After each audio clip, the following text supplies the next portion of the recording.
She was my cousin, my best friend, my sister, and everything but blood, until I discovered she was secretly plotting to destroy me. I grew up believing that cousins were just like sisters, family you didn't choose but still loved with the same intensity.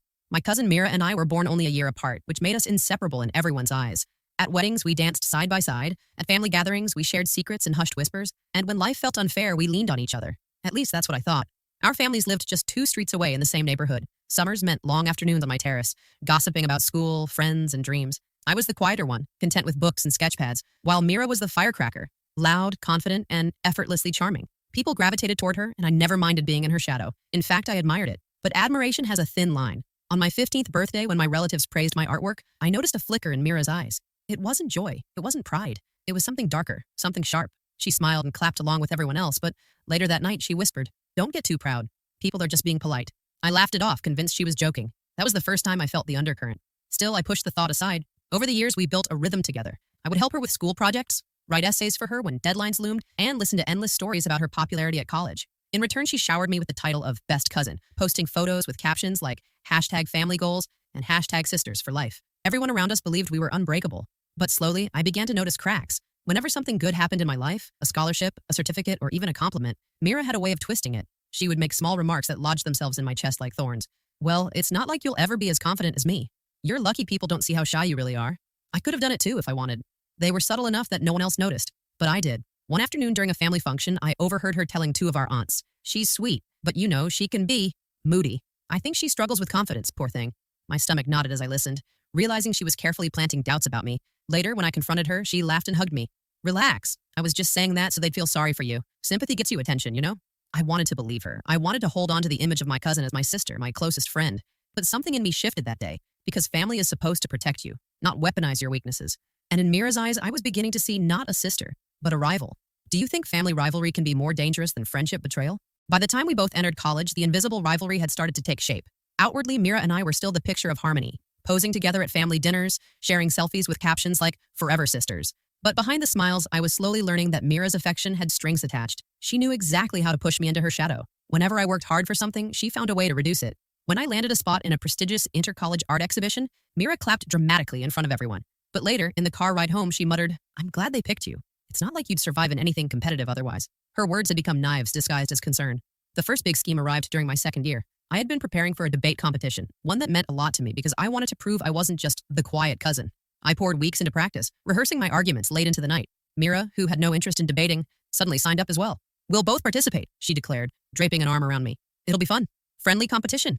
It wasn't friendly. On the day of the debate, Mira sabotaged me with a single smile. When it was my turn to speak, she leaned over and whispered, "Your voice is shaking.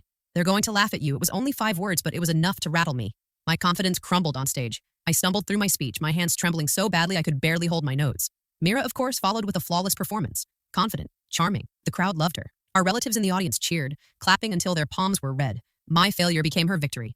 That night, when I sat alone in my room, she barged in with that same innocent smile. "Don't take it so hard. You're just not cut out for the spotlight like me. But hey, at least you tried. I should have seen the pattern then." But I didn't. Instead, I convinced myself I was overthinking. She was my cousin, family. Surely she couldn't mean harm. Surely she didn't see me as a threat. But her games grew bolder. At family gatherings, she began telling little stories about me, half-truths wrapped in jokes. "Oh, you know her," she'd say with a laugh, always hiding in her room with her sketches, probably drawing imaginary friends. Everyone laughed, including me, but inside I burned. I wasn't just shy. I was being made small. And then came the incident that confirmed my fears. At a wedding, a distant uncle praised my portfolio and mentioned knowing someone who could connect me with a gallery. Before I could respond, Mira jumped in, smiling sweetly. "She's not ready yet, uncle. She still doubts herself too much. Maybe later." The conversation ended right there. My chance slipped away, not because I wasn't ready, but because she made sure I wouldn't be seen. That night, I didn't laugh it off. I lay awake replaying her words, the smirk hidden in her smile. For the first time, I admitted to myself, Mira wasn't protecting me. She was quietly dismantling me. Have you ever felt someone in your family pretended to support you but didn't? If Mira's subtle digs at family events weren't enough, her games soon crept into my life outside those walls, into the spaces I thought were mine alone. College had given me a sense of independence, a chance to shape myself without always being compared to her. I joined the art society, made a few close friends, and began to feel seen for my own talents. For once, I wasn't Mira's quieter cousin. I was just me. But Mira had a way of following me, like a shadow determined to blot out the sun. It began innocently enough. She started showing up at my college festivals under the pretense of supporting me. She'd laugh, hug me, and insist to my friends that she was my biggest cheerleader. At first, my friends liked her. She was charming, funny, the kind of person who could turn any group into her stage. Then, the whispers started. "Your cousin said you get really nervous before presenting your work," one of my friends told me casually. Another said, Mira mentioned you hate competition, that you only joined the society because she encouraged you. At first, I brushed it off as small talk, but soon it became clear. She was weaving a story, painting me as the insecure, fragile cousin who owed everything to her. One evening, I caught her in the act. We were at a cafe near campus, surrounded by a few of my society friends. When someone complimented a sketch I had displayed, Mira leaned in and said with a laugh, "Oh, you don't know the struggle." She almost didn't submit it because she panicked so much. I had to convince her not to quit. The group chuckled. I forced a smile. But inside, my chest tightened. That wasn't true. I hadn't panicked. I hadn't thought of quitting. But now, in their eyes, I was suddenly the nervous girl who needed saving. By Mira, of all people. It was clever. She wasn't insulting me directly. She was wrapping the knife in silk, making her comments sound like support. And the worst part? People believed her. Why wouldn't they? She was the confident one, the extrovert, the cousin who knew me best. The tipping point came during a college exhibition. I had worked tirelessly on a piece, an intricate charcoal sketch that had taken weeks of dedication. The night of the showcase, Mira arrived in a dazzling outfit, stealing the spotlight the moment she walked in. She floated from group to group, casually mentioning, "I had to push her to finish this one." She was so close to giving up. By the time the evening ended, people were congratulating her. "You're such a supportive cousin," they said. "She's lucky to have you." I wasn't the artist anymore. I was just the fragile shadow propped up by Mira's glow.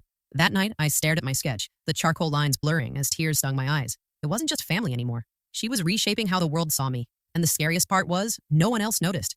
To them, Mira was my savior. To me, she was my saboteur. Do you trust your relatives easily, or do you keep your guard up? The real turning point came during my third year of college. Our annual cultural festival was the biggest event of the year. Hundreds of students, guests, even press photographers attended. It was a chance for every society to showcase its best work. And for me, it was the stage where I wanted my art to shine. I'd been working on a special series of paintings, pieces that carried fragments of my soul, each brushstroke reflecting my struggles and triumphs. For once, I wasn't just making art for grades or approval, I was making it for myself. When my mentor saw them, she smiled and said, "This is your breakthrough." These works speak louder than words, I believed her. For the first time, I felt ready to step out of Mira's shadow. Of course, Mira knew about the festival. She offered to help me prepare, showing up during late nights, pretending to support me. She asked endless questions about my concepts, my themes, the way I wanted to display them. I thought she was genuinely interested. I even confided in her about my nervousness and how much the festival meant to me.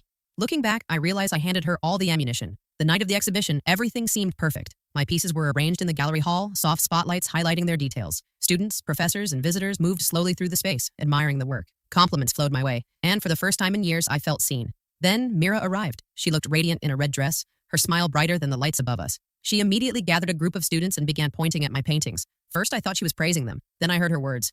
"She's really talented, but honestly, I had to push her to finish these." She was going to give up halfway. I even suggested some of the themes, didn't I, cousin? She turned to me with a playful wink, as though we shared some inside joke. Group laughed, impressed not just with me but with her. "Wow, you two make a great team," one of them said. My throat tightened. "That's not true," I tried to say, but my voice was too soft, drowned out by her laughter. As the evening continued, Mira made sure every conversation circled back to her. She exaggerated my insecurities, spinning stories about my meltdowns and how she had been the steady hand guiding me. By the end of the night, several people were congratulating her more than me. "You're such a supportive cousin," they said. "She's lucky to have you." I felt invisible. My art, my effort, my identity, all swallowed by her performance. When I finally slipped away to the restroom, I stared at myself in the mirror, cheeks flushed with humiliation. I wanted to scream to expose her lies, but my words felt trapped in my chest, because the truth was simple and cruel. In a room full of people, Mira had once again made me the shadow. What's worse, betrayal by a stranger or betrayal by family? After the festival, I couldn't shake the feeling of being stripped bare. My paintings had received praise, yes, but the credit had slid like water into Mira's hands. She had managed to make herself the star of my show, and the applause still echoed in my ears long after the event ended. For days, I replayed her words. I had to push her. She was going to give up. Lies told so smoothly they sounded like truth. Lies no one questioned. That was when I realized something important. Mira wasn't just taking little digs. She had a pattern. Every success I worked for, she attached herself to. Every chance I earned, she twisted into her story. And the more I let her, the more the world believed her version of me. Weak, uncertain, dependent. For years, I had convinced myself it was just sibling rivalry, just harmless teasing. But now I began to wonder, what if it was deliberate? What if this wasn't about jealousy in the moment, but about shaping how people saw me, so she would always stand taller? I decided to test her. The opportunity came sooner than I expected.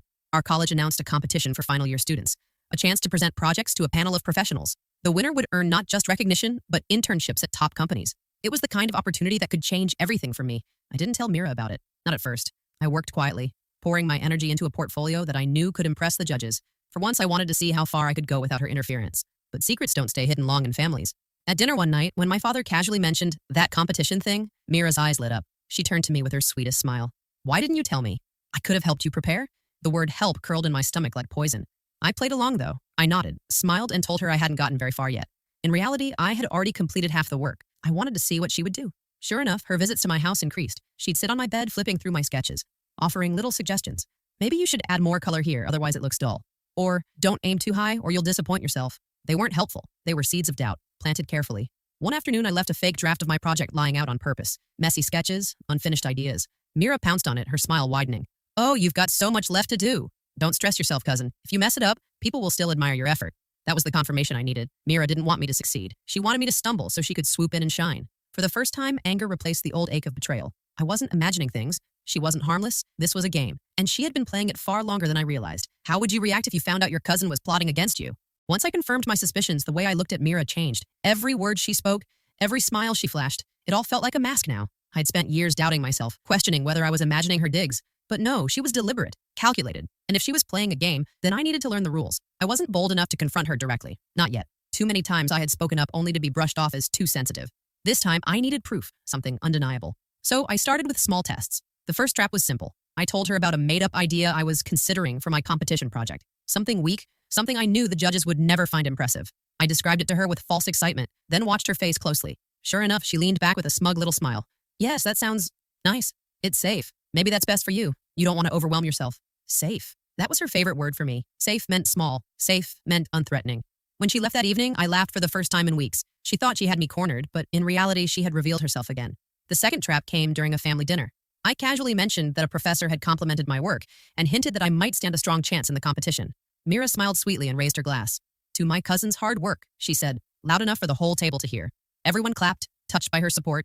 But later that night, when we were alone in the kitchen, she leaned in and whispered, "Don't get your hopes up. The higher you aim, the harder you'll fall." Her words were venom, but this time, I didn't shrink. I memorized them. Someday, I would repeat them back to her. The third trap was the boldest. I told her a specific date for the submission of my portfolio, deliberately giving her the wrong deadline, 2 days earlier than the real one. The following week, she accidentally let slip to an aunt that I was panicking because I hadn't finished on time.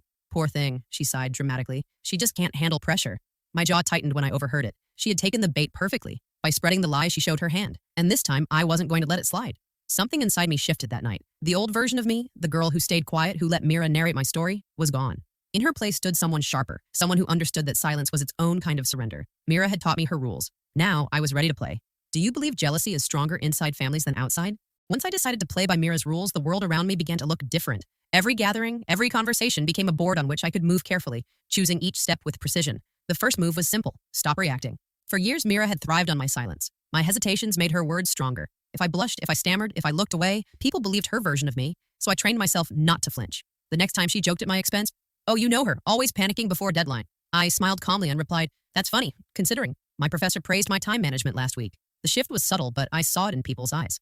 Doubt. For the first time, they questioned her words. The second move, build allies. I stopped keeping my achievements quiet. Instead, I shared them confidently with my friends, my mentors, and even my extended family. Not in a boastful way, but with quiet pride. "I'm really excited about the project I'm submitting," I'd say. "My professor thinks it might even be exhibition-worthy." The more I spoke, the more others began to see me not as Mira's timid cousin, but as myself, talented, hardworking, and capable. And here's the trick. I didn't hide my nerves anymore. I owned them. Yes, I get anxious before presentations, I admitted once, but that's because I care. And somehow, it always pushes me to perform better. Instead of letting Mira weaponize my sensitivity, I turned it into strength. The third move, let her lies unravel. One evening, during a family get-together, Mira started her usual performance. She almost dropped out of the competition, you know. I had to convince her to keep going. This time, instead of staying silent, I tilted my head and asked sweetly, "Really? That's strange. Because my professor actually told me I was one of the first students to submit my draft. Didn't he, Uncle?" I had timed it perfectly. Our uncle was sitting right there, nodding in agreement. The room went quiet for a moment, all eyes shifting from me to her. Mira laughed it off, waving her hand. Oh, I must have remembered wrong. But the damage was done. For once, people saw the crack in her story. From that day, I noticed a shift. My friends asked me about my work directly instead of letting her speak for me. My relatives congratulated me without adding, "And thank goodness Mira supports you so much." Slowly, her narrative was slipping, but Mira wasn't the kind to back down. If anything, my resistance only made her hungrier. I could see it in her eyes, the way her smile stiffened when someone praised me. The game was no longer hidden. It was open, sharp, and dangerous. And I knew the final moves were coming, because Mira wouldn't stop until one of us was standing in the light and the other was left in the shadows. Should the protagonist forgive or fight back? The competition deadline loomed closer, and with it came a storm of nerves and determination. My project was nearly complete, and for the first time in years I felt steady. I had built my confidence piece by piece, brick by brick, refusing to let Mira chip it away. But if I was steady, Mira was restless. Her smiles grew tighter, her laughter a shade too forced. She lingered around me constantly, fishing for details. "So, when are you submitting? Have you decided how to present it? Do you want me to come with you?" Each question was laced with something unspoken, a hunger to know exactly how to undermine me. I gave her nothing, only vague answers, polite nods, and a calm smile.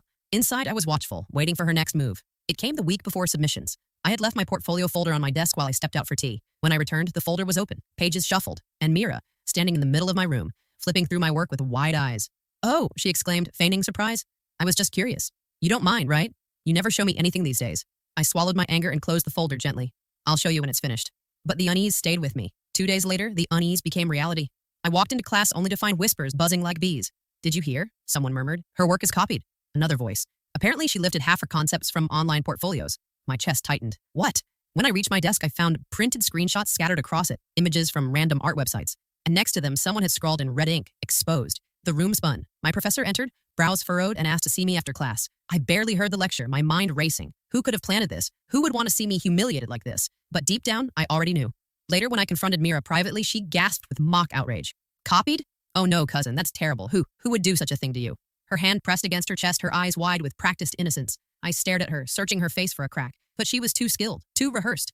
That night, lying awake in the dark, the realization hit me. She hadn't just wanted to outshine me anymore. She wanted to destroy me. Not a gentle rivalry, not subtle manipulation, but full-blown sabotage. She had planted the evidence, spread the rumor, and if I didn't act, she would succeed in burying everything I had worked for. I clenched my fists under the blanket. No more quiet endurance. No more hoping people would see the truth on their own. If Mira wanted a game, then I would play to win. What's your definition of true loyalty? The next morning, I walked into campus with my head held high, though my stomach twisted with dread. The rumor of plagiarism had spread fast, slithering into every corridor, every whispered conversation. People looked at me differently now, some with pity, others with judgment. But I wasn't broken. Not this time. After meeting with my professor, I laid my portfolio on his desk. "Every sketch, every line, every revision, it's all mine," I said firmly. I showed him my drafts, the layers of changes, the time-stamped digital files I had saved on my laptop. He studied them silently for several minutes before leaning back.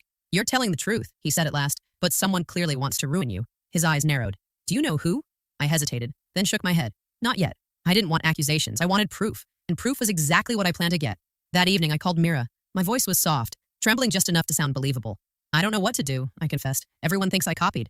Maybe I should just drop out of the competition." There was a pause, then her voice, warm, syrupy. "Maybe that's for the best, cousin. You don't want more humiliation. Don't worry, you'll find another chance someday." The satisfaction hidden in her tone told me everything, so I set the trap. 2 days later, I invited her to my room under the pretense of needing her opinion on a new draft. But before she arrived, I positioned my phone discreetly on the shelf, camera recording. On my desk, I placed a decoy folder, a set of fake sketches, deliberately designed to look suspiciously similar to a few online pieces I had seen. Mira arrived in her usual glow, sitting on my bed with a smile. "Show me," she said. I handed her the folder. Her eyes lit up instantly. "Oh, this looks familiar," she murmured, flipping through the pages. "You really shouldn't risk it, cousin. What if someone finds out again?" Again. The word slipped out too easily. I leaned against the wall, hiding my racing heartbeat. "What do you mean, again?" I asked casually. She laughed, waving a hand. "Oh, you know what I mean. Let's just say they might get you into more trouble. Maybe you should stop trying so hard. It's not worth it." And then she did exactly what I hoped. She snapped photos of the folder on her phone. Evidence in her hand, evidence in mine. When she left, I retrieved my recording, my chest pounding. Finally, I had proof, not just of her sabotage, but of her intent. The next step would be risky. But I was done hiding. At the competition showcase, where everyone would be watching, I was going to reveal the truth. And for the first time, Mira wouldn't be able to smile her way out of it. Can betrayal ever be justified by ambition? The auditorium buzzed with anticipation on the day of the competition showcase. Students, professors, judges, and even local journalists filled the seats. This was more than an academic event. It was a stage for futures to be written. My hands trembled as I set up my portfolio display, but this time it wasn't fear. It was adrenaline. Because today wasn't just about my art. It was about truth. Mira, of course, arrived in dazzling style, floating through the crowd like a queen in her court. She hugged me tightly, whispering in my ear, "Good luck, cousin. You'll need it." I smiled. "Thanks. You too." The presentations began, each student stepping forward to showcase their work. When my turn came, I walked to the stage, spine straight, heart steady. I spoke clearly about my pieces, explaining the stories behind each one. The judges listened, nodding thoughtfully. For once, my voice didn't shake. When the applause ended, I took a deep breath and said, "Before I close, I want to share something important." The room quieted. I held up my phone. Over the past weeks, there have been rumors, claims that my work isn't original. Tonight, I want to set the record straight. I tapped the screen, and the projector lit up with a video. Mira in my room, flipping through the decoy folder, making her careless remarks. The audio rang clear across the hall. "Maybe you should stop trying so hard. It's not worth it." And then, her snapping photos of the fake sketches. Gasps rippled through the audience. I turned back to the judges. As you can see, these were staged sketches, deliberately planted to test the source of the rumors. Every real draft, every time-stamped file is documented here. I gestured to the folder beside me. My work is my own. And the attempt to discredit me came from someone very close. All eyes turned to Mira. Her face was pale, her smile frozen. That's not what it looks like," she stammered, standing up. "She's twisting things, But the video played again, her own words condemning her. The whispers around the room swelled into a wave. The judges exchanged glances. One of them leaned forward and said, "Thank you for clarifying, Miss Sharma. Your work speaks for itself." The applause that followed was thunderous. Not the polite claps I was used to, but something stronger, Recognition, validation. Mira slipped out of the hall before it ended. Her head bowed, her mask shattered. Later that night, when the winners were announced, my name rang out. I walked onto the stage, the spotlight warm on my face. For the first time, I wasn't standing in Mira's shadow. I was standing in my own light. As I held the certificate, I thought back to all the whispers, the doubts, the nights I had cried wondering if I was enough. And then I smiled. Because in the end, Mira's game hadn't destroyed me. It had forged me. And finally, I had won. Would you give your cousin a second chance after everything?